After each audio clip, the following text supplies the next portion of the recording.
How to clear browsing history on Google Chrome. What's up everyone? Welcome back to the channel. In today's quick tutorial, I'll be taking you through a step-by-step guide on how you can easily delete all of your browsing history on Google Chrome. But before we get started, do not forget to hit the like button down below and subscribe to our channel. First thing first, open up Google Chrome and make sure that you are logged into your account. And then from here, simply tap on the top right corner on the three dots, and then tap on the gear icon to open up your settings.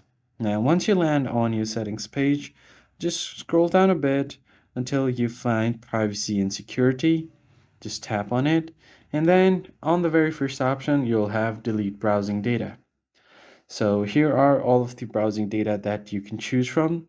So on the top right, you have the time. So if you want to delete it of all time or a certain time period, you can do that.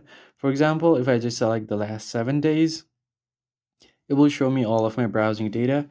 And here I can close the tabs and select all of these stuff. Now tap on delete data and you will be able to clear your search history on Google Chrome.